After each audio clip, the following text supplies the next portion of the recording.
2 years sober. I can't believe I'm saying it. Welcome back into the mental game for a solo episode. Today is the 2 year mark of my sobriety journey. I can't believe it. I mean, this sign, I'm reading it, 2 years sober. It just doesn't seem real. I can't believe that it's been that long. But I want to talk about my journey and how that has saved my mental health and my life by going sober. And it's something I never thought I could do. And so I really just wanted to share that journey with you today. The mental game powered by Man Therapy. Go to mantherapy.org today. There's a lot of men just like me that might be struggling with addiction or their mental health or afraid to go to therapy. Go to mantherapy.org today, and they have amazing tools and resources that are for men just like you and me. Sobriety. I can't believe I'm saying it. 2 years since I've had a drink. And it has been the best 2 years of my life. And I'm not exaggerating that at all. I mean, I don't even recognize the person that I used to be. It's crazy to think about that last time. I remember it like it was yesterday because it's that last time that I had that buzz, that thing that I was addicted to. It was 2 years ago, and I was out until 4 in the morning, and I woke up hungover and finally just said, I can't live like this anymore. I can't do it. I have to make a change. And that's what's led me to today and to these last 2 years of really changing and saving my life. I always talk about my story and my struggles, whether it's suicidal thoughts, depression, alcoholism, addiction, because I want to help anyone out there that might struggle with the same things that I did. It might feel the same way that I did when I was walking across that bridge, hammered drunk every night for years and years, feeling alone, feeling sad, feeling like I had no one. If you're feeling like that, you have me, okay? I got you. You got this. I can help you. So many people that love and care about you can help you as well. And just know that it can be okay, and that you can be happy, and that you don't have to be, just in this rock bottom your whole life. You can find that happiness again, but it takes work. It takes you wanting to make that change. And for me, I had no choice. I wasn't going to be alive if I didn't quit drinking. I was suicidal. Drinking alcohol, it's a depressant. It can make you more depressed. And it's what I went to. It's how I numbed that pain every single night. I mean, there's just so many really, really tough memories that I've been thinking about today. And I don't get emotional very often anymore. I cried and cried and cried for years being suicidal and depressed and alone. And for the first time in my life, I am completely happy, the happiest I've ever been with myself for the first time ever. But I cried a lot today, realizing how far I've come, how low I was, that rock bottom, those thoughts, the struggles of being an alcoholic and being suicidal, to where I'm at now. Man, I don't even recognize that person. For me, drinking is something that, started at a young age. I think I had my first beer when I was 14. Addiction runs in my family. My dad's an alcoholic. He's a very successful businessman, retired now, living his best life. But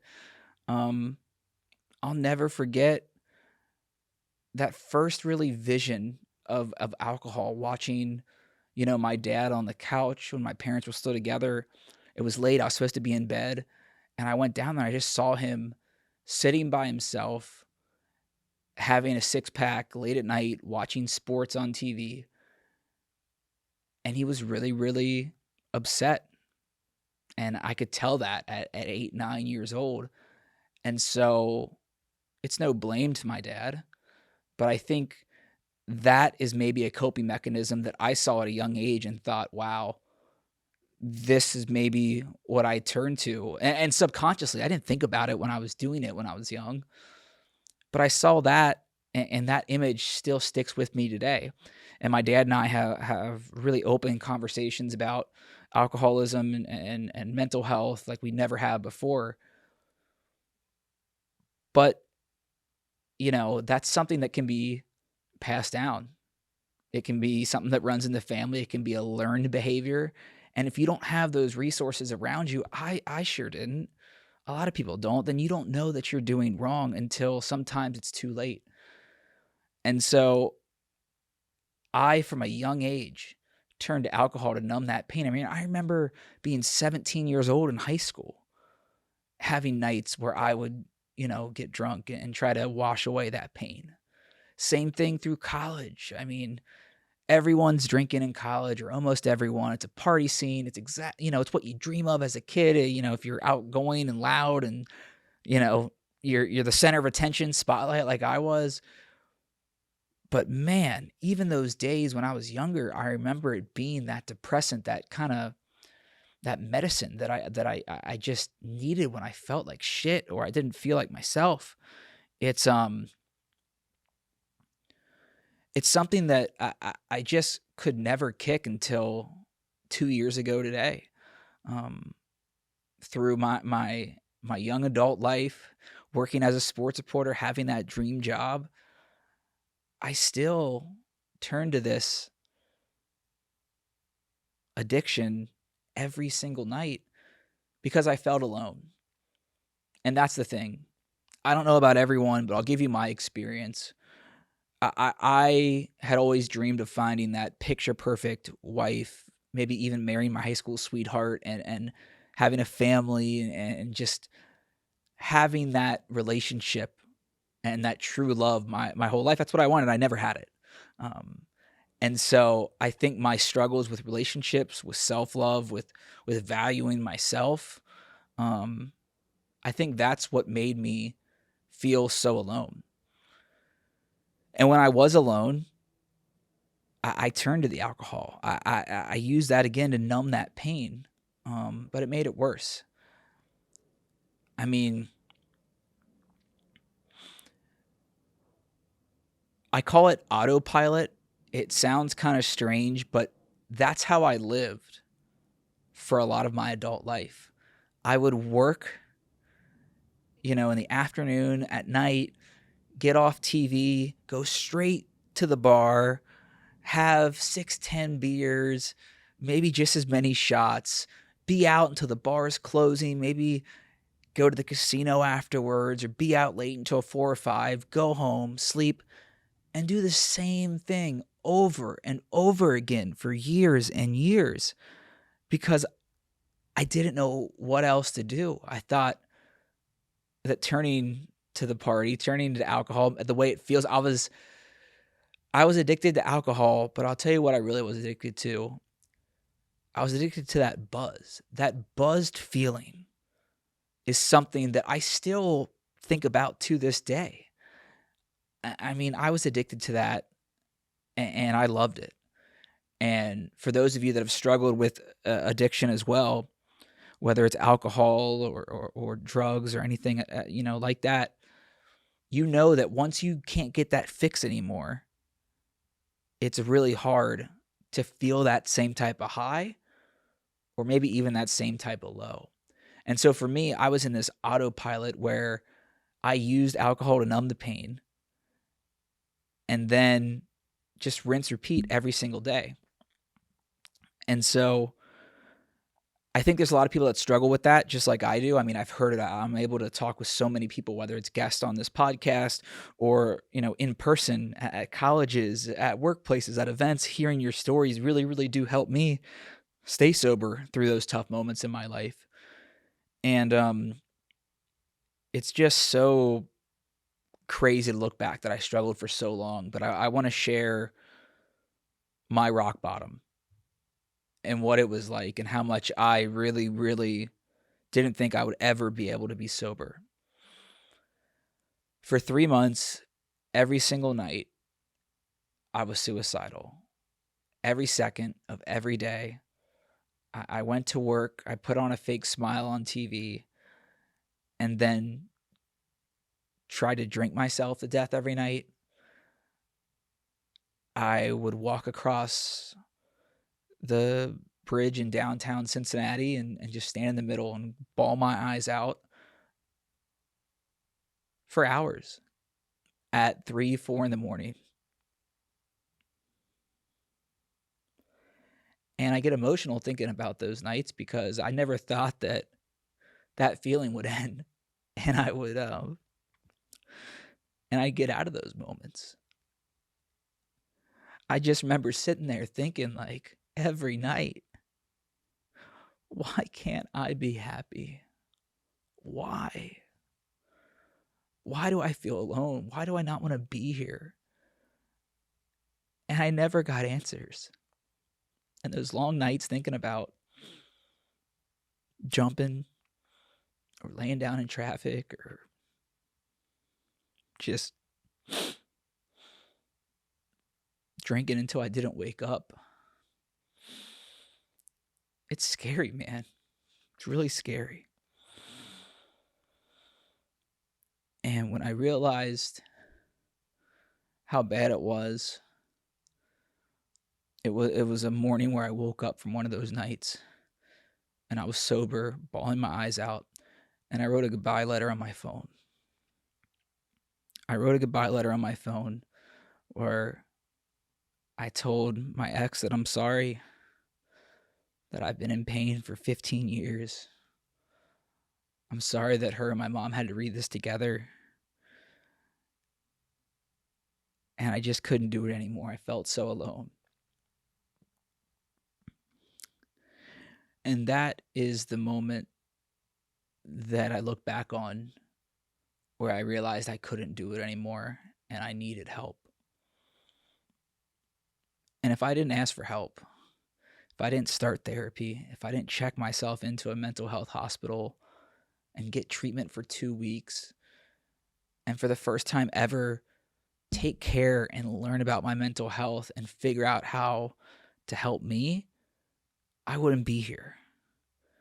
And my therapist for months told me that she wanted to put me on medication for my mental health, but that I'd have to quit drinking. And I said I couldn't do that. And then she just would talk to me about my alcoholism. Go, you really should cut back or not drink at all. And I said, that's impossible. I can't do it. I can't do it. I can't do it. And finally, after, spending a couple weeks in the hospital, being off of work, my whole life hitting a rock bottom and crashing when I was suicidal every second of every day, I still was drinking out of that, which I can't believe I was doing, but I was. And I still did that for months and months when I was in therapy and told to quit drinking. And then I quit my job to start this podcast. And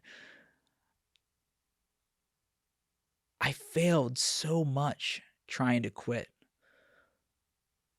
I failed so much trying to get sober. But I will tell you the one thing that really, really spoke to me. Theo is one of my favorite comedians, and I was listening to him interview the rapper Logic, and Logic asked him about being sober and why he was sober and why he struggled with addiction or why he can't, drink or whatever. And I'll never forget Theo saying, because if I drink, I don't know if I'll be here for this interview tomorrow, or I won't be here for this show. And it spoke to me because I had just quit my job, was at rock bottom. I had this dream that I wanted to chase. And I've never heard somebody put it in words that really spoke to me that I could understand. It just, hearing those words, realizing that other people felt the same way as me, that they couldn't, Theo couldn't control that. I can't control that. Other addicts, people that are in recovery, we can't control those urges sometimes. And we don't have that self-discipline that some of you do.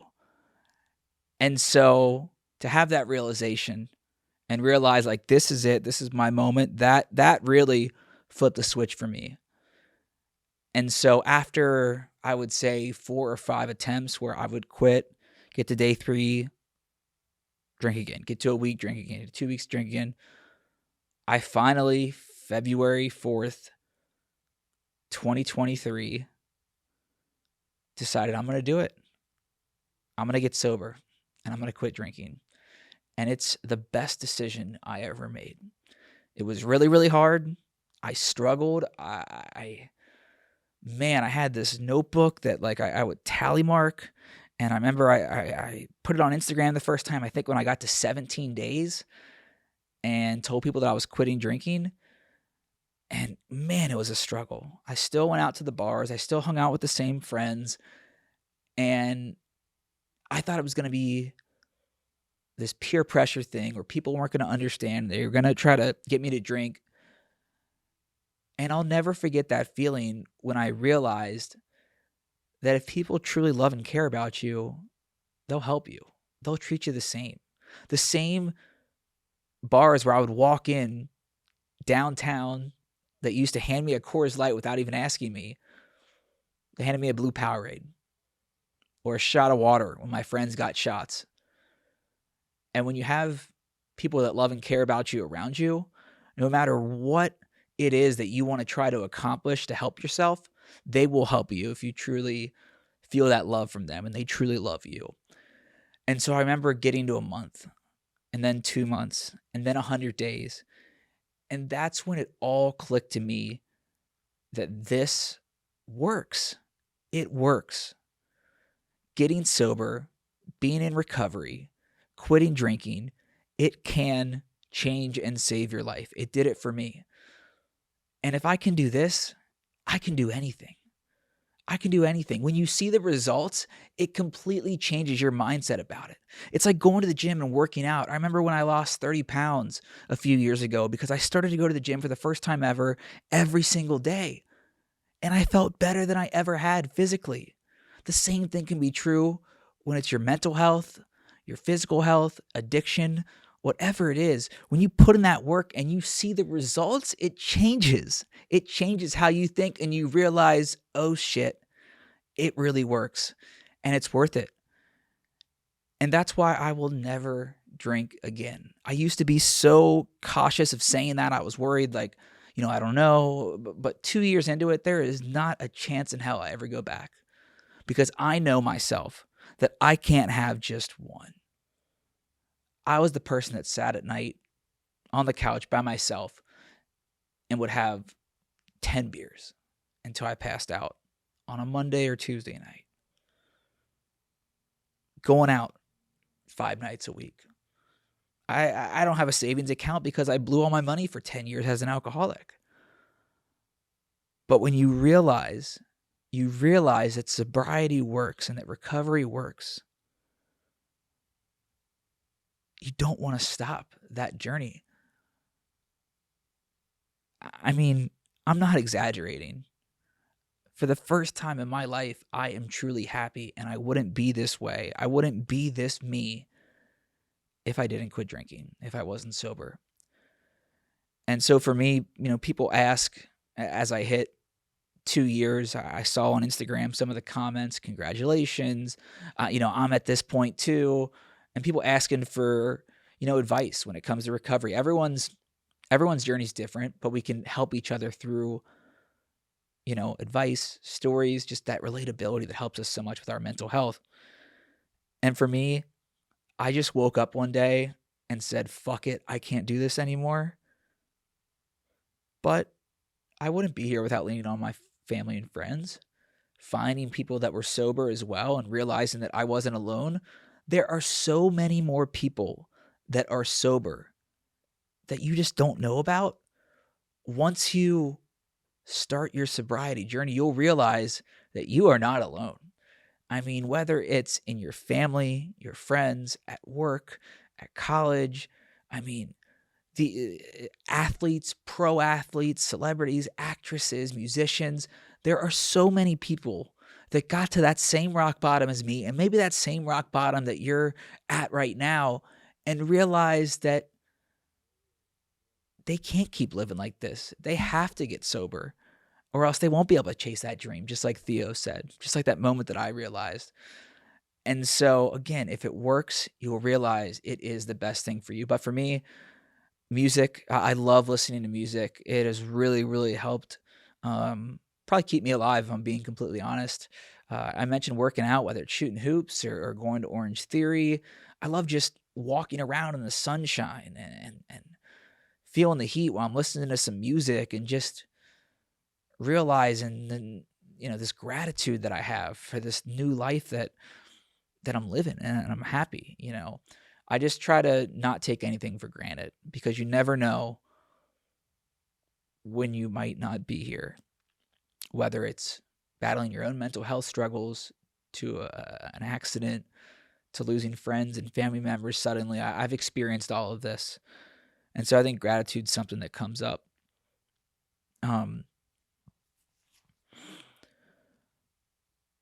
But I'm so thankful that I had that moment where I realized I couldn't do it anymore. I needed help. And if you haven't got there yet, it's okay. It's okay. You might not have that same willpower right away. Not right away. It took me forever to do it. It took me years. But you might not have that same willpower or courage or think that you don't. But I promise you do. Because you can have all of these loving people around you, whether it's your wife, your brother, your teammate, your coworker, your friend, whoever that wants to help you. You can go to therapy. You can do all these things. But if you, the person in the mirror, doesn't want to make that change, it won't happen. It won't happen. And so you have to be willing to go on this journey and to help yourself. Sadly, I've lost 3 friends to overdoses and addiction and struggles. It's really, really sad when it happens. And that's why I always try to preach how much it has to, it's you. That person in the mirror can make that change. And if you do, man, you are going to love yourself and love your life. But you got to be willing to be vulnerable, to be open, and to ask for help, and to realize you're not alone. I just want to thank you guys so much for your support and your love of me, my mental health journey, my sobriety, the mental game. I wouldn't be who I am today without all of you who've shown me love, and I love you right back. It's going to be a really, really special year in 2025. I'm starting to record new episodes here in Los Angeles. I'm going to start doing a lot more solo episodes and also asking you guys for questions to send in, maybe videos, or we might open a phone line. I want to be able to make this an open conversation, not just with the athletes, celebrities, musicians that I have on every week, but with you. I feel bad because I can't answer every DM or I don't see emails, and I want to be able to make this as interactive, as engaging, and helpful as I can. And so that's what we got coming up. Thank you so much for the love and support again. I'll leave you with the 2 biggest things that have helped me with my mental health. Number 1, do something. If you're struggling, you're hurt, you're feeling alone, you're suicidal, you have to do something. Reach out to someone you love. Call mom, call dad, ask to talk to your best friend, whoever it is in your life, coworker, whatever. You have to do something. And number 2 is the biggest thing that has helped me with my mental health. Feelings are temporary. Feelings are temporary. You think something's the end of the world, but it is not. But you have to do step 1. You have to do something about it and ask for help. I can't believe that I'm a totally different person than 2 years ago. Now 2 years sober. It's amazing. I leave you with that. And also the Mental Game Tour. I'm going to all 50 states this year. We start here in a couple weeks in Cincinnati, my hometown, and then I will go to every state, all 50 this year. Go to themental.game. You can find the tour route when we're in your city. send us an email right now and say, hey, you're coming to Iowa this week. Can you come to our school? Or maybe you're in Massachusetts and you want us to come to your office and talk about mental health and break the stigma with your team. Let's do that. Shoot us an email. Those dates, themental.game, all over social media. If you see us coming to your state, shoot me a message, shoot us an email at team@themental.game, and let's make it happen. Let's break the stigma together. Love you guys so much. Can't wait for new episodes coming out soon. We'll see you next time right back here on The Mental Game.